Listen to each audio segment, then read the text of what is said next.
Dear friends, let us start the problem of balancing.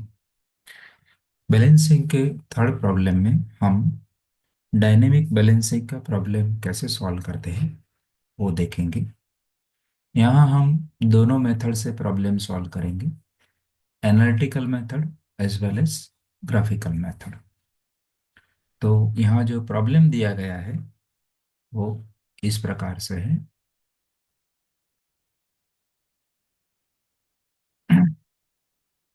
Problem number 3, the data is like this. The rotor shown in following figure has following properties. यहाँ तीन मास दिए हुए हैं M1, M2, M3। उसके values है respectively 3, 4 and 2 kilogram. और उसका जो रेडियल डिस्टेंस है R1, R2, R3 are 30, 20 and 25 millimetre दिया है। और उनका जो एंगुलर पोजीशन है तीनों मास का θ1, 2 and 3 are respectively 30 degree, 120 degree and 270 degree है। और यहाँ काउंटर मास का रेडियस कितना लेना है, RC1 वो दिया हुआ है 35 mm। और दूसरे काउंटर मास का रेडियस कितना है, RC2 वो दिया है 20 मिलीमीटर। और यहाँ और तीन डिस्टेंस दिए गए हैं जो कि वो फिगर में दिखाए गए हैं उसके मुताबिक है। L1 dash, it is this distance 100 mm, L2 dash and L3 dash respectively 300 mm and 600 mm as shown in figure। जहाँ क्लियर दिया किया गया है कि L1 dash, L2 dash and L3 dash are the distances from bearing 1। ये जो bearing है वहां से उनके डिस्टेंस दिए गए हैं। ये तीनों जो मास है एक ही शाफ्ट पर घूम रहे हैं और दोनों बेरिंग के बीच का डिस्टेंस दिया हुआ है 700 mm। It is written here, the axial distance between the bearings is 700 millimeter। हमको यहाँ क्या ढूंढना है, determine the counter masses required to be placed in the plane of M1। यहाँ दिया गया है कि काउंटर मास कहाँ रखना है। तो M1 का जो प्लेन है ये वहां एक मास रखना है काउंटर मास। और दूसरा and a mid plane of the M2 and M3। मतलब कि M2 मास का जो प्लेन है ये और M3 मास का जो प्लेन है ये दोनों के बीच का जो प्लेन है mid plane of M2 and M3, यहाँ पे हमें दूसरा मार्क्स रखना है। That is counter mass 2 is to be placed over in this plane. तो इस प्रॉब्लम को अब हम सॉल्व करते हैं पहले एनालिटिकल मेथड से। तो उसके लिए हमें ये डायग्राम को रिवाइज करते हैं। एनालिटिकल मेथड से प्रॉब्लम सॉल्व करने के लिए हमें दो पैरामीटर कंसिडर करने पड़ेंगे। एक बैलेंसिंग ऑफ कपल एंड दूसरा बैलेंसिंग ऑफ सेंट्रीफ्यूगल फोर्सेस। तो कपल को बैलेंस करने के लिए हमें कोई एक प्लेन रेफरेंस प्लेन लेना पड़ेगा। तो हम प्लेन जो है काउंटर मास 1 का MC1 का जो जो प्लेन ऑफ M1 में रखना है जो डेटा में दिया गया है उसको हम रेफरेंस प्लेन बना लेते हैं। अब बाकी सब मास की वजह से जो कपल प्रोड्यूस होगा उसको काउंट करने के लिए, कैलकुलेट करने के लिए ये रेफरेंस प्लेन से उनका डिस्टेंस कितना होता है वो हमें ढूंढना पड़ेगा। तो मास 2 का हम मेंशन करते हैं इट इज L2। मास 3 का हम कहते हैं कि वो डिस्टेंस है काउंट रेफरेंस प्लेन से L3। और जहां दूसरा में काउंटर मास रखना है MC2, उसका डिस्टेंस हम रेफरेंस प्लेन से कंसिडर करते हैं LC2। अब ये L2, L3, LC2 उसका मैग्नीट्यूड कितना होता है वो कैलकुलेट करते हैं।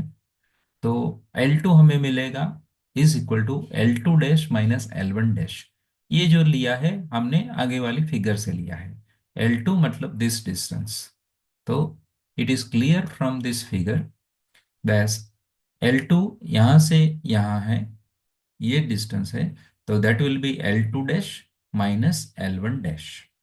सो वो ही हमने यहाँ लिखा है, L2 dash minus L1 dash, और ये दो पता है हमें 300 and 100। So we find L2 is equal to 200 millimeter.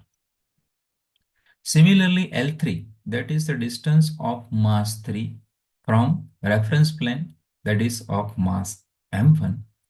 So L3 is equal to L3 dash minus L1 dash, and substituting the values of L3 dash and L1 dash, we found L3 is equal to 500 millimeter. अब LC2 हमें calculate करना है। LC2 it can be easily understood from the previous figure. तो कैसे आएगा? This LC2 is lying somewhere here, mid of this one. So in equation from, we can write that LC2 is equal to L2 plus L3 minus L2 by 2. और ये सबका value रखेंगे, that L2 is 200 mm, L3 is 500 mm, and L2 is 200 mm again. So we found LC2, it is this distance, is equal to 350 millimeter, ये मिलेगा। अब हम जानते हैं कि counter mass means couple equation में काउंटर मास ढूंढने के लिए we will having the equation for MC2 in terms of couple produced by this mass. तो we can write this equation directly, जो हमने theory में derive किया है, that is MC2 RC2 LC2 is equal to under root of this sigma MRL cos theta whole square plus sigma MRL sin theta whole square. Let us say this is relation number 1, and angular position, वो काउंटर मास का angular position है, it is denoted by theta C2. तो we know the equation, tan theta C2 is equal to minus sigma MRL sin theta divided by minus sigma MRL cos theta. इसको हम कहते हैं रिलेशन नंबर 2। अब इस calculate करने के लिए ये सब पैरामीटर्स हम उसमें वैल्यू रखेंगे। So sigma MRL cos theta is equal to, यहाँ दो कंपोनेंट, दो कपल मिलेंगे हमें, as we see from this figure. एक है couple because of this mass 2 and couple of because of this mass 3, that is M2 R2 L2, it is because of this force M2, and M3 R3 L3, that is because of this mass M3. तो हमें दो मिलेगा M2 R2 L2 cos theta 2 plus M3 R3 L3 cos theta 3, और ये सबका value substitute करेंगे तो हमें मिलेगा sigma MRL cos theta is equal to -8000 in terms of magnitude. अगर यूनिट लिखना है तो बनेगा, that is kilogram into millimetre square. Similarly हम सिग्मा MRL साइन थीटा भी कैलकुलेट कर सकते हैं, सबका वैल्यू रखेंगे, and that we found is equal to -11,143.60 units, that is newton into millimetre square. यहाँ भी हम लिख सकते हैं newton into millimetre square. So substituting this values in the relation 1 and 2, तो हमें मिलेगा MC2 RC2 LC2 is equal to under root of -8000 whole square plus -11,143.6 whole square. Simultaneously हम जानते हैं कि काउंटर मास 2 का रेडियस वैल्यू दिया गया है, दैट इज 20 मिलीमीटर, और LC2 हमने कैलकुलेट किया है, दैट इज 350 मिलीमीटर। तो ये वैल्यू भी रखेंगे तो हम MC2 that is counter mass 2 calculate कर सकते हैं, and that we found is equal to 1.96 kilogram. और टेन थीटा C2, वो जो इक्वेशन था रिलेशन नंबर 2, इसमें हम वैल्यू सब्स्टिट्यूट करेंगे तो ये माइनस तो इक्वेशन का साइन था और ये मैग्नीट्यूड है, so it will be positive, and we found that theta C2 is equal to tan inverse of 1.39295, और उसका वैल्यू कैलकुलेट करेंगे तो हमें मिलेगा ये 54.32 degree. Here, the numerator and denominator both are positive, so the angle falls in first quadrant. हमने theory में ये डिस्कशन किया हुआ है, ये नेगेटिव साइन का क्या इंपॉर्टेंस है। यहाँ दोनों पॉजिटिव है, इसलिए एंगल जो है वो फर्स्ट क्वाड्रेंट में रहेगा। सो इस तरह से हमने काउंटर मास 2 का वैल्यू कैलकुलेट किया और उसका एंगुलर पोजीशन भी कैलकुलेट कर लिया।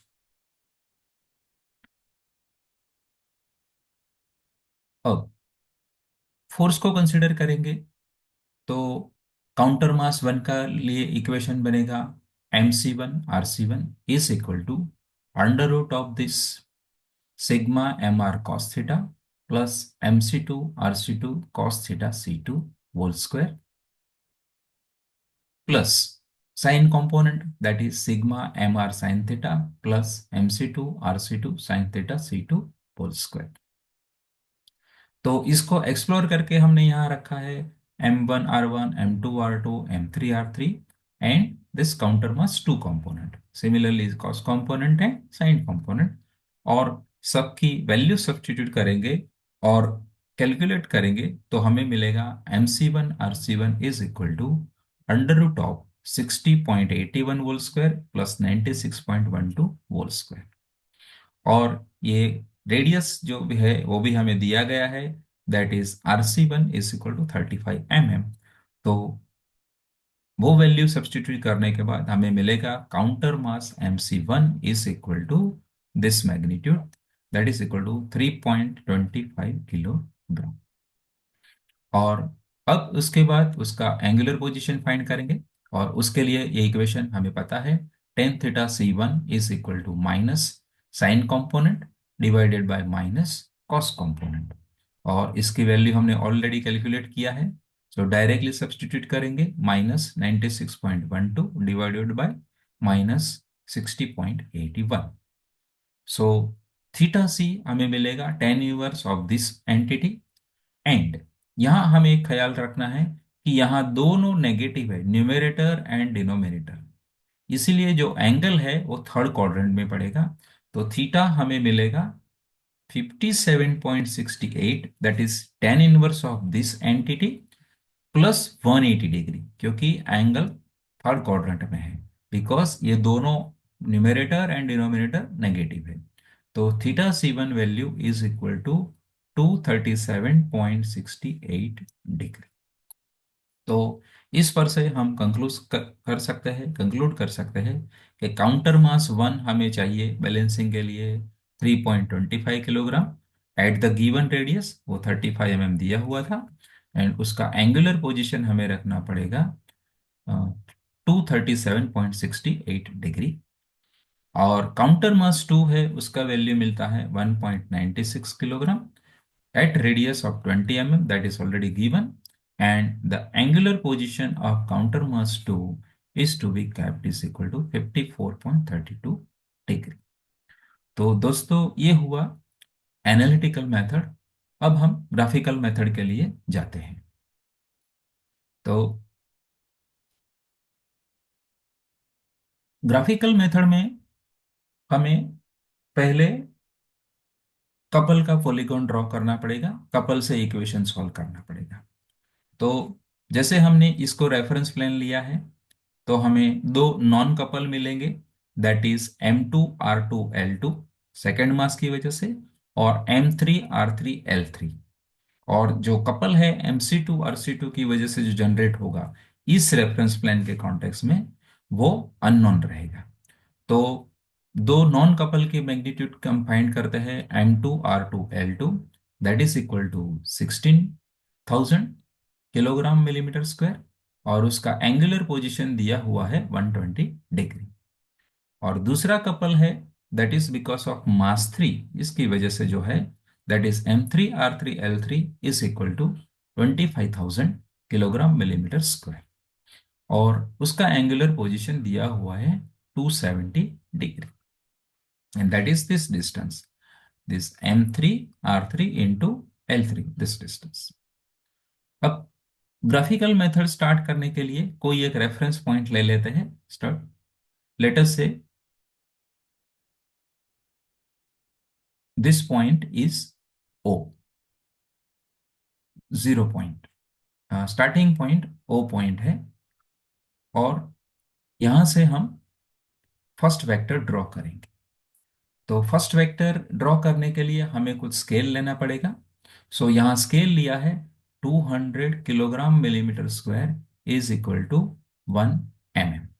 तो यहाँ 16,000 है फर्स्ट जो वेक्टर ड्रॉ करना है M2R2L2 का। तो अकॉर्डिंग टू दिस ये लेंथ बनेगा 80 मिलीमीटर, 80।